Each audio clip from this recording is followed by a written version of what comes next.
And welcome back to the Crochet Crowd. I have a loom knit hat. Took me 2.5 hours to make using Caron tea cakes, loom knitting. So this is single-stranded, one ball of Caron tea cakes. Purpose for me to do it was to do it during stitch night, but also I wanted something for the back of the car just in case I have an emergency when I'm on the road. So this is going in the back of my car. The knitting loom that you see is 9 inches in diameter, so from point to point, so needle to needle. It's also got 36 of these, and because these are so big that we need the chunky yarn to work with it, so you just cannot work with your Red Heart Super Saver and just do this. You need a chunky weight yarn, which makes sense for a Bernat blanket. So the other thing is that once you start feeding these things, it gets really inconvenient if you're using your fingers. So what we have here is just an empty pen that I banged out the interior, and as long as the pen can slide in between the teeth or the needles itself, you're going to have yourself a really quick project because you'll be spinning and it's like you're painting with yarn. So you'll be able to do this. Also, there's other kinds of projects that we have available that are using the exact same formulation for the brim and also for the body of the hat. So this is a good generic tutorial for that as well, because you will find other patterns out there that are the same thing, just using different yarn. And you can see that it gets quite addictive. And in this case, the yarn is not thick like Bernat blanket, so I just had to double strand it and just use 2 strands at the same time in order to create that, and created the brim just like you see. It's on a spare piece of paper. Write the numbers 1 through 17 on a piece of paper. This is your brim. And then write the numbers 1 to 23. And as we cross them off, you're going to use this fancy dancy pen and you're just going to check it off that you did it. So there's 17 rows in the brim and 23 in the main body. Now the picker that is usually provided in the equipment is usually garbage. Honestly, I've had nothing but problems with those. And this here is a Cricut one that you'll find at the craft store, and it's a lot stronger. This thing is sharp as hell, so you don't want to stab yourself with it, but because it's thicker and my hand is shoe, I find it's a lot easier to use this tool, and it's also longer too. So you'll see this thing, I think it's called a weeder, but don't quote me on that. So how are we going to get the yarn through the pen? Well, we're just going to use a long needle. You can use a wire or anything that you would like to do, and you're just going to stick it through the empty pen. And you're just going to loop the yarn that is coming from the yarn ball through and just pull through, and therefore you have this already fed. So this will feed the yarn onto your loom knitting equipment. So let's begin, and we're going to create a slip knot first. I'm going to assume that you do not know how to do anything. So once this is on, then you can do your magic in applying the slip knot. And the slip knot is the first knot, so your whole project does not unravel itself. And so what I want you to do is just point your finger like this and take the yarn and wrap it around your finger twice, like this. Okay, so it's in the front of your hand. And you're just going to use your the rest of your fingers and hold this shut. Okay, one more time, so wrap twice. If you have another way of doing a slip knot and you prefer that, just go nuts and do it. Once that's done, you are going to put this one over top your finger, but not right over. So I call it leapfrog. So the frog jumps over the other frog and is here. And this frog right here is so excited that when it jumps over that frog, but accidentally jumps over top of your finger. And therefore you end up with the starting slip knot, which will hold everything together. So wrapping twice. Play the game of leapfrog, so up and over, and this frog is so excited it goes up and over but accidentally jumps off your finger.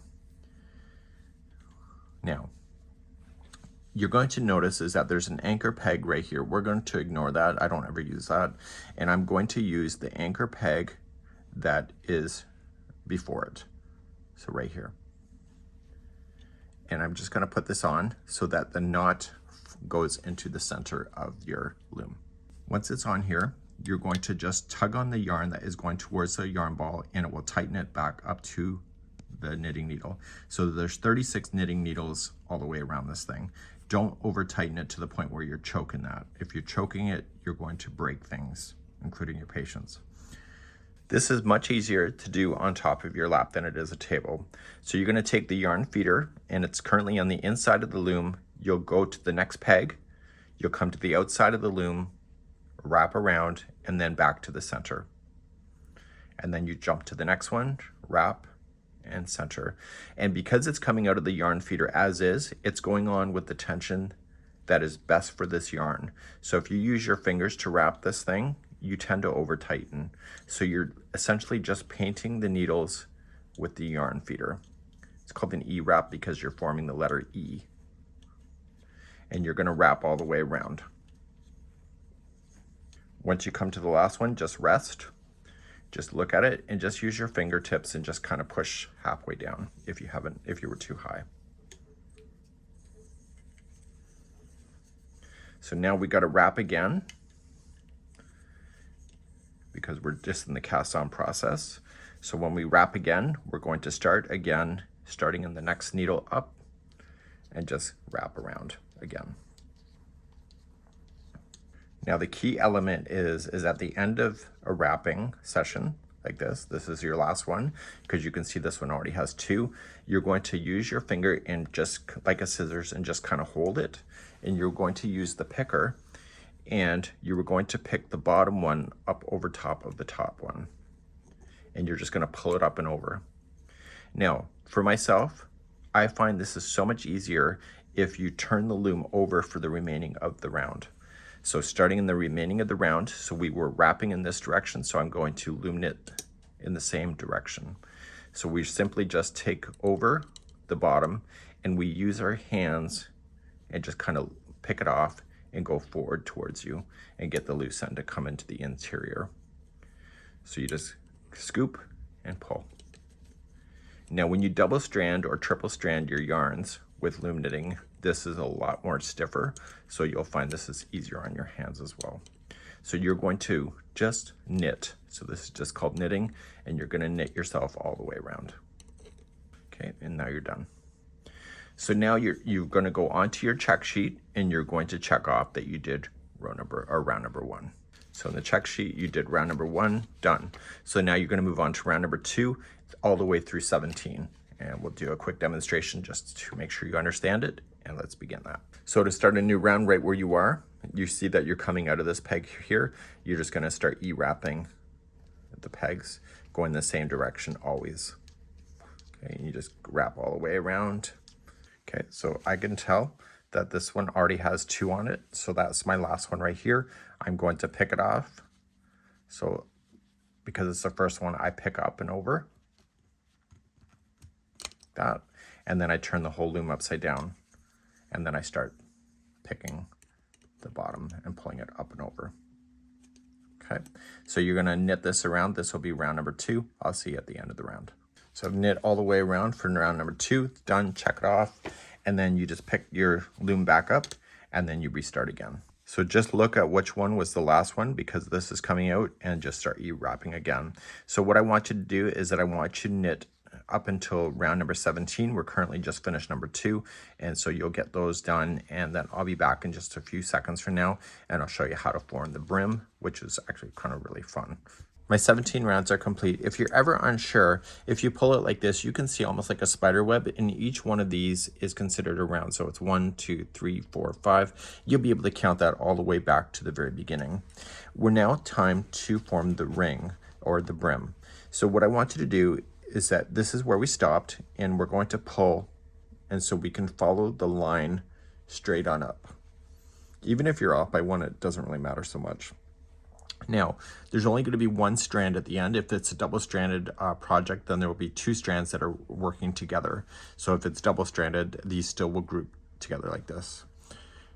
You're going to take the last one and insert it. So you got to make sure that this is already on the outside of the ring. So don't allow this to be there. So just come on this side, because normally when you start in the next one and you come. So just come here on the outside and just put the last loop on. Once you get the last loop, the rest of them are pretty easy. You just got to follow it around. So that loose end that you had, just tuck it and it will fold inside of the brim itself, and just pull it, and you see there's the next one. So if you want to use your yarn feeder, you can do that. Not the yarn feeder, the picker, and you can just pull it on, and you can just pull the very last one all the way around and put it on. Okay, so you've got to make sure it's the right sequence. So every peg will have a loop because it's matching the same number of the beginning that you did. So I'm coming all the way around, and everything is now in position. So now you have to use your fingers and just push down so both of them loops are closest to the very bottom of the pegs. So just move your hands around.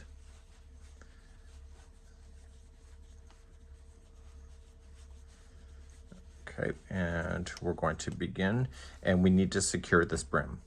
So to secure this brim, you were going to start, and so we had it on the outside of here, so bring it back to the interior of the loom and just E-wrap again around. So now you have a total of 3 sets of loops. So if it's double-stranded, you would have whatever that is. So you'd have 2, 4, 6, so you'd have 6 strands. So we want to secure that last one, but it's too much to just pull both of them over top. So just pull the next one that's down up over the top, and then just reach down and pull the next one. So you are going to push the 2 over top of each other. So you'll turn it over if you want to do it my way. And so you will take the next one here up and over, and then take the next one up and over. And you're going to do that all the way around. If you try to grab both at the same time, I find it's a little stiff. If not, it can get almost impossible. So just work your way and just loom knit around. Now your brim is permanently into this hat. So if you look at the back side here, you'll see it coming out. So this one has a little bit of white right at the tinges. And so now the next 23 rounds are going to just be straight E-wrap and knit, and that will take you to the very top of the hat. So just do that. So for the next 23 rounds, so on your piece of paper, do and check off 1 through 23 as you're going, and then I'll see you back here in a few moments to show you how to finish this hat off. My 23 rounds are now complete. So now what I'm going to do is take this off the loom. So make sure that this strand is long enough so that you're able to pull all the stitches off. If it goes too short, then you'll have a problem. So don't be cheap. And you will still have enough, even if you give yourself a little bit extra, you'll still have enough because you'll have enough to do another blanket and then another hat. But you can do another hat starting right where you are, and the sequence will appear slightly different because this is starting at a slightly different spot as well. So then you can get 2 different look hats with the same color sequence. So you're going to pull the feeder off. So that's done. And we're going to grab a tapestry needle, and we need to use that in order to get the loops off. So in knitting, each loop is a live stitch. Unlike crochet where we create a knot and finish it, in knitting, each one of these is live. So if something goes wrong, you know how we create those magic words when that happens. So we're gonna put this onto a tapestry needle, and we're going to use that needle to pull off the stitches. So right where you're sitting, you want to come into, this is the one it's coming out of. So just like you would start E-wrapping the next one. So I'm going to start, and I'm going to use the needle, and I'm going to come up underneath like this, and I'm going to pull it off with that needle. And I'm going to pull the yarn through. So I'm just going to pull the yarn enough so it's like tight, it's not sloppy. Okay, just like that, and then just leave it go. Let the yarn stay towards the inside so it doesn't get tangled within the pegs, because that's not fun. So coming up underneath, pull up the next one. Okay, and pull through. And all you're just gonna do is start collecting these around. So don't pull on that tight until we get this off completely. If you are running out of yarn strand that you may have done it too short, you can just pull on it a little bit just to get yourself some extra slack, just in case you need it. And finally, the last one. So now everything is off. We can get rid of the loom and save it for another project later. And all you're just going to do now is take the strand, and right where it's coming out, just use your hands and just kind of help stabilize it and just pull. And it will pull the entire top, all the loops together.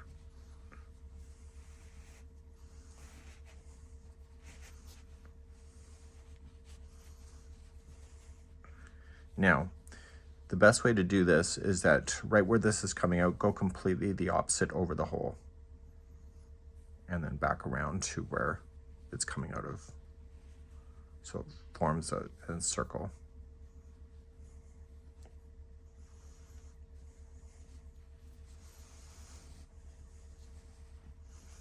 Okay, and now I want you to, because we went across this way, I want to go the opposite direction. So I want to come on over here. So just come on a diagonal.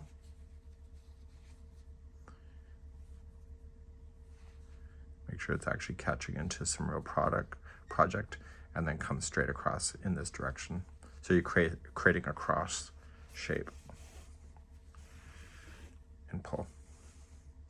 Now you're going to take your needle and you're going to pop it down through the center. Just watch your hand on the interior, and you're just going to guide it carefully down the center of the hat. So now you're back on the interior. Make sure that when you did that, you're just doing the final pull. There's no yarn left on the other side, and you're just going to create a knot on this side.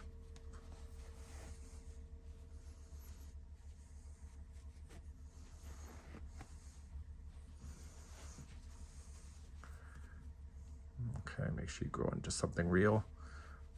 Don't go too deep so you're going right through the project. You're just grabbing fibers.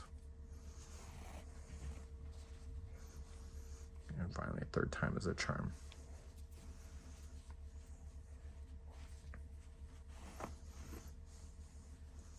So you can add a pom-pom to this thing if you wanted to. I am going to gift this to an organization, so I'm going to leave it off. But then, therefore, you would have a really cool striped hat, just like this, using the all-in-one granny square burlap blanket yarn. That's it for now, and we hope you enjoy.